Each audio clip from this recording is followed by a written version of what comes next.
Friends, Bharat ದೇಶದ ವಿಶೇಷತೆ ಯಾವಾಗಲೂ ಹೀಗೇನೇ ಇರುತ್ತೆ. ತನ್ನನ್ನ ಸ್ನೇಹಿತನೆಂದು ಭಾವಿಸಿದವರಿಗೆ ಪ್ರತಿ ಪರಿಸ್ಥಿತಿಯಲ್ಲೂ ಬೆಂಬಲವಾಗಿ ನಿಲ್ತದೆ. ಈಗ ಅಂತಹ ಉದಾಹರಣೆಯೊಂದು ಅಫ್ಘಾನಿಸ್ತಾನದಲ್ಲಿ ನಮಗೆ ಕಾಣ್ತಿದೆ. ಪರಿಸ್ಥಿತಿಗಳು ಹೇಗೆ ಬದಲಾಗಿವೆ ಎಂದ್ರೆ ಪಾಕಿಸ್ತಾನದ ಮುಖದಲ್ಲಿ ಮತ್ತೊಮ್ಮೆ ಅಸೂಯೆ ಸ್ಪಷ್ಟವಾಗಿ ಕಾಣ್ತಿದೆ. ಯಾಕಂದ್ರೆ ಪಾಕಿಸ್ತಾನ ಯಾವುದಕ್ಕಾಗಿ ತಾಲಿಬಾನ್ ಅನ್ನ ಕಠಿಣವಾಗಿ ತಡೆಯಿತೋ ಅದೇ ಕೆಲಸವನ್ನ ಭಾರತ ದೇಶ ಮುಂದೆ ಬಂದು ಮಾಡಲು ನಿರ್ಧರಿಸಿದೆ. ಇದೇ ಈಗ ಪಕ್ಕದ ದೇಶ ಪಾಕಿಸ್ತಾನಕ್ಕೆ ಮತ್ತಷ್ಟು ಕಿರಿಕಿರಿ ತರುತ್ತಿರುವ ಭಾರತದ ಚಾಣಕ್ಯ ನೀತಿ. ವಾಸ್ತವದ ಸಂಗತಿ ಏನೆಂದ್ರೆ ಭಾರತ ದೇಶದ ಸರ್ಕಾರ ಅಫ್ಘಾನಿಸ್ತಾನ ಮತ್ತೆ ಭಾರತದ ನಡುವೆ ಕಾರ್ಗೋ ವಿಮಾನ ಸೇವೆಗಳನ್ನ ಮತ್ತೆ ಪ್ರಾರಂಭಿಸಲು ಘೋಷಿಸಿದೆ. ನಿಜವಾದ ಕಾರಣ ಏನೆಂದ್ರೆ ಇತ್ತೀಚೆಗೆ ಪಾಕಿಸ್ತಾನ ಅಫ್ಘಾನಿಸ್ತಾನಕ್ಕಾಗಿ ತನ್ನ ವಿಮಾನ ಸೇವೆಗಳನ್ನ ನಿಲ್ಲಿಸಿದೆ. ಇಷ್ಟೇ ಅಲ್ಲದೆ ಅಫ್ಘಾನಿಸ್ತಾನದ ವಿಮಾನಗಳಿಗಾಗಿ ತನ್ನ ಏರ್ ಸ್ಪೇಸ್ ಅನ್ನು ಮುಚ್ಚಿದೆ. ಇದರಿಂದ ಅಫ್ಘಾನಿಸ್ತಾನದ ಕಷ್ಟಗಳು ಮತ್ತಷ್ಟು ಹೆಚ್ಚಾದವು. ಯಾಕಂದ್ರೆ ಅಲ್ಲಿ ಈಗಾಗಲೇ ಹೂಡಿಕೆಗಳು ನಿಂತು ಹೋಗಿವೆ. ಅವರ ಸರಕುಗಳನ್ನ ತೆಗೆದುಕೊಂಡು ಹೋಗಲು ಯಾವ ದೇಶವೂ ಉಳಿದಿಲ್ಲ. ಅತ್ತ ಪಾಕಿಸ್ತಾನದ ಕಠಿಣ ನಿಲುವಿಗೆ ಬೇಸರಗೊಂಡ ತಾಲಿಬಾನ್ ಒಂದು ಪ್ರಮುಖ ನಿರ್ಧಾರ ತೆಗೆದುಕೊಂಡಿದೆ. ಪಾಕಿಸ್ತಾನ್ನೊಂದಿಗೆ ಎಲ್ಲಾ ರೀತಿಯ ಸಂಬಂಧಗಳನ್ನ ಕಡಿದುಕೊಳ್ತಿರುವುದಾಗಿ ಘೋಷಿಸಿದೆ. ಈ ಪರಿಸ್ಥಿತಿ ತಾಲಿಬಾನ್ ಆಡಳಿತಕ್ಕೆ ತುಂಬಾ ಅಪಾಯಕಾರಿ. ಯಾಕಂದ್ರೆ ಅಮೆರಿಕದ ನಿರ್ಬಂಧಗಳು ಈಗಾಗಲೇ ಅಫ್ಘಾನಿಸ್ತಾನದ ಆರ್ಥಿಕ ವ್ಯವಸ್ಥೆಯನ್ನ ದುರ್ಬಲಗೊಳಿಸುತ್ತಿವೆ. ಅಮೆರಿಕ ತಾಲಿಬಾನ್ಗೆ ಸೇರಿದ ಕೋಟ್ಯಾಂತರ ಡಾಲರ್ಗಳನ್ನ ಫ್ರೀಸ್ ಮಾಡಿದೆ. ಇದರಿಂದ ವ್ಯಾಪಾರ ಸಂಪೂರ್ಣವಾಗಿ ನಿಂತು ಹೋಗಿದೆ. ಸರಿಯಾಗಿ ಈ ಕಷ್ಟಕಾಲದಲ್ಲೇ ಭಾರತ ದೇಶ ರಾಜಕೀಯವಾಗಿ ಮುಂದೆಜ್ಜೆ ಇಟ್ಟಿದೆ. ಅಫ್ಘಾನಿಸ್ತಾನ ಮತ್ತೆ ಭಾರತದ ನಡುವೆ ಕಾರ್ಗೋ ವಿಮಾನ ಸೇವೆಯನ್ನ ಮತ್ತೆ ಪ್ರಾರಂಭಿಸಲು ಘೋಷಿಸಿದೆ.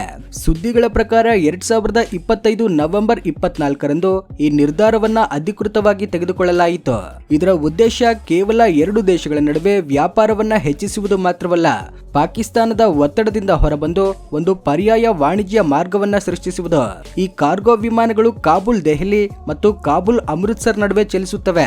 ಇದರಿಂದ ಅಫ್ಘಾನಿಸ್ತಾನದಿಂದ ಬರುವ ಹಣ್ಣುಗಳು, ಔಷಧೀಯ ಮೂಲಿಕೆಗಳಂತಹ ಸರಕುಗಳು ತ್ವರಿತವಾಗಿ ಭಾರತಕ್ಕೆ ತಲುಪುತ್ತವೆ. ಅದೇ ರೀತಿ ಭಾರತದ ಸರಕು ಕೂಡ ಅಫ್ಘಾನಿಸ್ತಾನಕ್ಕೆ ಸುಲಭವಾಗಿ ಕಳಿಸಬಹುದು.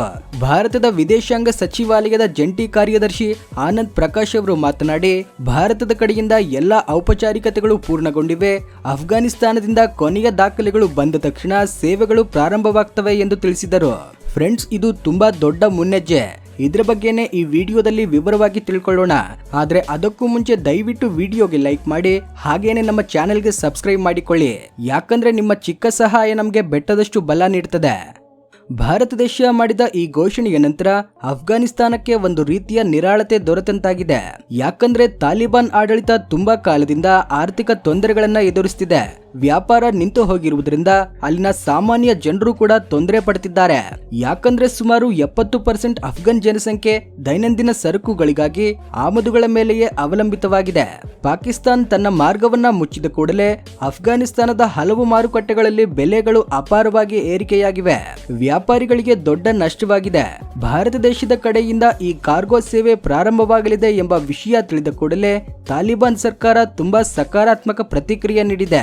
ಅಫ್ಘಾನಿಸ್ತಾನದ ವಾಣಿಜ್ಯ ಮತ್ತೆ ಉದ್ಯಮ ಸಚಿವ ನೂರುದ್ದೀನ್ ಅಜೀಜ್ ಭಾರತೀಯ ವ್ಯಾಪಾರಿಗಳನ್ನ ನಿಸ್ಸಂದೇಹವಾಗಿ ಸ್ವಾಗತಿಸಿದರು.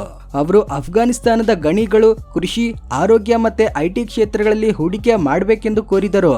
ಭಾರತ ದೇಶದ ಕಡೆಯಿಂದ ಹೂಡಿಕೆಗಳು ಹೆಚ್ಚಾದ್ರೆ ಅಲ್ಲಿ ಉದ್ಯೋಗಗಳು, ಆದಾಯ ಎರಡೂ ಸುಧಾರಿಸುತ್ತವೆ. ಆದ್ದರಿಂದ ಸ್ಥಳೀಯ ಆರ್ಥಿಕ ವ್ಯವಸ್ಥೆ ನಿಲ್ತದೆ ಎಂದು ಅಫ್ಘಾನ್ ವರ್ಗಗಳು ಆಶಿಸುತ್ತಿವೆ. ವ್ಯಾಪಾರ ಕಾರ್ಯಕಲಾಪಗಳು ಮತ್ತೆ ಚೇತರಿಸಿಕೊಳ್ಬೇಕೆಂದು ತಾಲಿಬಾನ್ ಬಯಸ್ತಾ ಇರೋದ್ರಿಂದ ಸಚಿವ ಅಜೀಜ್ ಹಿಂದೂ ಮತ್ತೆ ಸಿಖ್ ಸಮುದಾಯವನ್ನ ಅಫ್ಘಾನಿಸ್ತಾನಕ್ಕೆ ಮರಳಿ ಬರಬೇಕೆಂದು ಕೋರಿದರು. ಭಾರತ ದೇಶ ಹಿಂದೆಯೂ ಅಫ್ಘಾನಿಸ್ತಾನಕ್ಕೆ ಹಲವು ಅಭಿವೃದ್ಧಿ ಯೋಜನೆಗಳಲ್ಲಿ ಸಹಾಯ ಮಾಡಿದೆ. ಅವುಗಳಲ್ಲಿ ರಸ್ತೆಗಳು, ಅಣೆಕಟ್ಟುಗಳು ಮತ್ತೆ ಸಂಸತ್ ಭವನ ಕೂಡ ಇದೆ. 2000 ದಶಕದಿಂದ ಇಲ್ಲಿಯವರೆಗೆ ಭಾರತ ದೇಶ ಅಫ್ಘಾನಿಸ್ತಾನಕ್ಕೆ ಸುಮಾರು $3 ಬಿಲಿಯನ್ ಗಿಂತ ಹೆಚ್ಚು ಸಹಾಯ ನೀಡಿದೆ. ದಕ್ಷಿಣ ಏಷ್ಯಾದಲ್ಲಿ ಯಾವ ದೇಶವೂ ನೀಡದ ಅತಿ ದೊಡ್ಡ ಅಭಿವೃದ್ಧಿ ಸಹಾಯ ಇದು. ಇನ್ನೊಂದ್ ಕಡೆ ಈ ಇಡೀ ವಿಷಯದಲ್ಲಿ ಪಾಕಿಸ್ತಾನ ಸ್ಪಷ್ಟವಾಗಿ ಅಸ್ವಸ್ಥವಾಗಿದೆ. ಯಾಕಂದ್ರೆ ಆ ವ್ಯಾಪಾರದಲ್ಲಿ ಹೆಚ್ಚಿನ ಭಾಗ ತನ್ನ ಮಾರ್ಗದ ಮೂಲಕವೇ ನಡೆಯುತ್ತಿತ್ತು. ಕೆಲ ವರ್ಷಗಳವರೆಗೆ ಪಾಕಿಸ್ತಾನದ ಟ್ರಾನ್ಸಿಟ್ ವ್ಯಾಪಾರದಲ್ಲಿ ಸುಮಾರು 75% ಭಾಗ ಪಾಕಿಸ್ತಾನದ ಮೇಲೆಯೇ ಅವಲಂಬಿತವಾಗಿತ್ತು. ಈಗ ಭಾರತ ದೇಶ ತೆಗೆದುಕೊಂಡ ಈ ಕ್ರಮದಿಂದ ಪಾಕಿಸ್ತಾನದ ಆರ್ಥಿಕ ವ್ಯೂಹಾತ್ಮಕ ಸ್ಥಾನ ದುರ್ಬಲವಾಗಬಹುದು.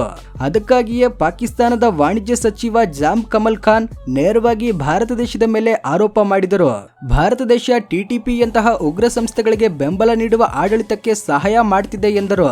ಈ ಹೊಸ ಮಾರ್ಗ ಅಫ್ಘಾನಿಸ್ತಾನವನ್ನ ಪಾಕಿಸ್ತಾನದ ಹಿಡಿತದಿಂದ ದೂರ ಮಾಡಬಲ್ಲದು ಎಂಬುದರಿಂದಲೇ ಪಾಕಿಸ್ತಾನದಿಂದ ಈ ಕಠಿಣ ಪ್ರತಿಕ್ರಿಯೆ ಬಂದಿದೆ. ಭಾರತ ದೇಶ ಮತ್ತೆ ಅಫ್ಘಾನಿಸ್ತಾನ ನಡುವೆ ನೇರ ವ್ಯಾಪಾರ ಹೆಚ್ಚಾದ್ರೆ ಪಾಕಿಸ್ತಾನಕ್ಕೆ ಟ್ರಾನ್ಸಿಟ್ ರಸ್ತೆಗಳಿಂದ ಬರುವ ಕೋಟ್ಯಾಂತರ ರೂಪಾಯಿಗಳ ಆದಾಯ ಕಡಿಮೆಯಾಗುತ್ತೆ. ಕೆಲ ವರದಿಗಳು ಏನು ಹೇಳ್ತಿವೆ ಎಂದ್ರೆ, ಕಳೆದ ವರ್ಷ ಪಾಕಿಸ್ತಾನ ಅಫ್ಘಾನಿಸ್ತಾನದೊಂದಿಗೆ ಟ್ರಾನ್ಸಿಟ್ ವ್ಯಾಪಾರದಲ್ಲಿ ಸುಮಾರು $1 ಬಿಲಿಯನ್ ಗಿಂತ ಹೆಚ್ಚು ಲಾಭ ಗಳಿಸಿದೆ. ಈಗ ಆ ಆದಾಯ ಕ್ರಮೇಣ ಕಡಿಮೆಯಾಗುವ ಸಾಧ್ಯತೆ ಇದೆ. ಈ ಪ್ರದೇಶದಲ್ಲಿ ಸ್ಥಿರತೆಯನ್ನ ಮತ್ತೆ ಅಭಿವೃದ್ಧಿಯನ್ನ ಪ್ರೋತ್ಸಾಹಿಸುವುದು ಭಾರತ ದೇಶದ ಸ್ಪಷ್ಟ ಗುರಿ. ಅಫ್ಘಾನಿಸ್ತಾನ ಆರ್ಥಿಕವಾಗಿ ಬಲಗೊಂಡ್ರೆ ಅದರ ಸಕಾರಾತ್ಮಕ ಪ್ರಭಾವ ಇಡೀ ದಕ್ಷಿಣ ಏಷ್ಯಾದ ಮೇಲೆ ಇರುತ್ತದೆ ಎಂದು ಭಾರತ ದೇಶ ಅರ್ಥ ಮಾಡಿಕೊಂಡಿದೆ. ಅಲ್ಲಿ ಮಾನವೀಯ ಸಂಕಷ್ಟ ಮತ್ತಷ್ಟು ಹೆಚ್ಚಾಗಬಾರದು ಎಂದು ಭಾರತ ದೇಶ ಬಯಸುತ್ತದೆ. ಯಾಕಂದ್ರೆ ಅಲ್ಲಿನ ಅಸ್ಥಿರತೆ ಪ್ರಾದೇಶಿಕ ಭದ್ರತೆಯ ಮೇಲೆ ಪ್ರಭಾವ ಬೀರುತ್ತದೆ. ಅದಕ್ಕಾಗಿ ಭಾರತ ವ್ಯಾಪಾರವನ್ನ ಒಂದು ಮಾಧ್ಯಮವಾಗಿ ಬಳಸಿಕೊಂಡಿದೆ. ಇದರಿಂದ ತಾಲಿಬಾನ್ ಆಡಳಿತದ ಮೇಲೆ ಮೃದುವಾದ ಪ್ರಭಾವ ಬೀರಬಹುದು. ಅಲ್ಲಿನ ಜನರಿಗೆ ಸಹಾಯ ಮಾಡಬಹುದು. ಭಾರತ ದೇಶ ಅಫ್ಘಾನಿಸ್ತಾನಕ್ಕೆ ಸಹಾಯ ಮಾಡ್ತಿದೆ ಎಂಬ ವಿಷಯ ಒಂದೇ ಪಾಕಿಸ್ತಾನದ ಆತಂಕವಲ್ಲ. ನಿಜವಾದ ಭಯ ಏನೆಂದ್ರೆ, ಹಿಂದೆ ಪಾಕಿಸ್ತಾನದ ಆಧಿಪತ್ಯವಿದ್ದ ಸ್ಥಳದಲ್ಲಿ ಭಾರತ ದೇಶ ನಿಧಾನವಾಗಿ ಹಿಡಿತ ಸಾಧಿಸುತ್ತಿದೆ. ಅಫ್ಘಾನಿಸ್ತಾನದ ಆರ್ಥಿಕ ವ್ಯವಸ್ಥೆ ಭಾರತ ದೇಶದೊಂದಿಗೆ ಸಂಪರ್ಕಿಸಲು ಪ್ರಾರಂಭಿಸಿದ ಕೂಡಲೇ ಪಾಕಿಸ್ತಾನದ ಪ್ರಭಾವ ಕಡಿಮೆಯಾಗ್ತದೆ. ಈ ವಿಷಯವೇ ಪಾಕಿಸ್ತಾನವನ್ನ ಹೆಚ್ಚು ಬಾಧಿಸುತ್ತಿದೆ.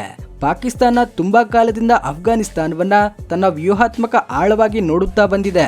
ಈಗ ಅದೇ ಭೂಮಿ ಅದರ ಕೈಯಿಂದ ಜಾರಿ ಹೋಗ್ತಿರುವಂತೆ ಕಾಣಿಸ್ತಿದೆ. ತಾಲಿಬಾನ್ಗೆ ಭಾರತ ದೇಶ ಮಾಡ್ತಿರುವ ಈ ಸಹಾಯ ಪ್ರಸ್ತುತಕ್ಕೆ ನಿರಾಳತೆ ನೀಡುವ ವಿಷಯ. ಯಾಕಂದ್ರೆ ಇದರಿಂದ ಅವರ ವ್ಯಾಪಾರ ಮತ್ತೆ ಟ್ರ್ಯಾಕ್ಗೆ ಬರಬಹುದು. ಹಣ್ಣುಗಳು, ಔಷಧಗಳ ಮೇಲೆ ಅವಲಂಬಿತವಾಗಿರುವ ಅಫ್ಘಾನ್ ರೈತರ ಸರಕುಗಳು ಸಮಯಕ್ಕೆ ಸರಿಯಾಗಿ ಭಾರತಕ್ಕೆ ಬಂದು ತಲುಪುತ್ತವೆ. ಇದಕ್ಕೆ ಬದಲಾಗಿ ಅಫ್ಘಾನಿಸ್ತಾನಕ್ಕೆ ಅಗತ್ಯವಿರುವ ಸಾಮಗ್ರಿ ಕೂಡ ಲಭ್ಯವಾಗ್ತದೆ. ಈ ವ್ಯಾಪಾರ ಮುಂದೆ ಸಾಗಿ ಹೂಡಿಕೆಗಳಿಗೆ ದಾರಿ ಮಾಡಿಕೊಡ್ತದೆ ಎಂದು, ಅದರಿಂದ ಗಣಿಗಳು, ಕೃಷಿ ಮುಂತಾದ ಕ್ಷೇತ್ರಗಳು ಚೇತರಿಸಿಕೊಳ್ತವೆ ಎಂದು ತಾಲಿಬಾನ್ ಆಶಿಸುತ್ತಿದೆ. ಅಫ್ಘಾನಿಸ್ತಾನದಲ್ಲಿ ಸಹಜ ಸಂಪನ್ಮೂಲಗಳ ಅತಿ ದೊಡ್ಡ ನಿಕ್ಷೇಪಗಳಿವೆ. ಅವುಗಳನ್ನ ಪ್ರಪಂಚದ ದೇಶಗಳೆಲ್ಲ ನೋಡುತ್ತಿವೆ. ಅಫ್ಘಾನಿಸ್ತಾನದಲ್ಲಿ ತಾಮ್ರ, ಕಬ್ಬಿಣದ ಖನಿಜ ಮತ್ತೆ ಅಪರೂಪದ ಖನಿಜಗಳ ದೊಡ್ಡ ನಿಕ್ಷೇಪಗಳು ಇರೋದ್ರಿಂದ ಭಾರತ ದೇಶ ಕೂಡ ಈ ಸಂಪನ್ಮೂಲಗಳ ಬಗ್ಗೆ ಆಸಕ್ತಿಯಲ್ಲಿದೆ. ಭವಿಷ್ಯದಲ್ಲಿ ಭದ್ರತಾ ಪರಿಸ್ಥಿತಿ ಸ್ವಲ್ಪ ಸ್ಥಿರಗೊಂಡ್ರೆ ಭಾರತ ದೇಶ ಅಲ್ಲಿ ಹೂಡಿಕೆಗಳನ್ನ ಹೆಚ್ಚಿಸಬಹುದು. ಇದರಿಂದ ಎರಡೂ ದೇಶಗಳಿಗೂ ಆರ್ಥಿಕವಾಗಿ ಲಾಭವಾಗ್ತದೆ. ಈ ಸಮಯದಲ್ಲಿ ಅಫ್ಘಾನಿಸ್ತಾನಕ್ಕೆ ಅತ್ಯಂತ ಮುಖ್ಯವಾದ ವಿಷಯ ಏನೆಂದ್ರೆ, ಒಂದು ನಂಬಿಕಾರ್ಹ ಪಾಲುದಾರ ಅದರ ಪಕ್ಕದಲ್ಲಿ ನಿಲ್ಬೇಕು. ಈಗ ಭಾರತ ದೇಶ ಅದೇ ಪಾತ್ರದಲ್ಲಿ ಕಾಣ್ತಿದೆ. ಅದಕ್ಕಾಗಿಯೇ ತಾಲಿಬಾನ್ ನಿರಂತರವಾಗಿ ಭಾರತ ದೇಶದೊಂದಿಗೆ ಕನಿಷ್ಠ ವ್ಯಾಪಾರ ಸಂಬಂಧಗಳನ್ನ ಬಲಪಡಿಸಲು ಆಸಕ್ತಿ ತೋರ್ತಿದೆ. ಆದ್ರೆ ಪಾಕಿಸ್ತಾನದ ಎಚ್ಚರಿಕೆ ಮಾತ್ರ ಇನ್ನೂ ಗಾಳಿಯಲ್ಲಿದೆ.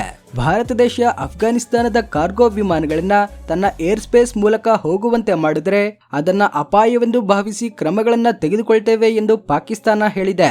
ಭಾರತ ದೇಶ ಅಫ್ಘಾನಿಸ್ತಾನದಲ್ಲಿ ಹಿಡಿತ ಸಾಧಿಸಬಾರದು ಎಂದು ಅದು ಬಯಸುತ್ತಿರುವುದರಿಂದಲೇ ಈ ಘೋಷಣೆ ಪಾಕಿಸ್ತಾನದ ಆತಂಕವನ್ನ ಸ್ಪಷ್ಟಪಡಿಸುತ್ತಿದೆ.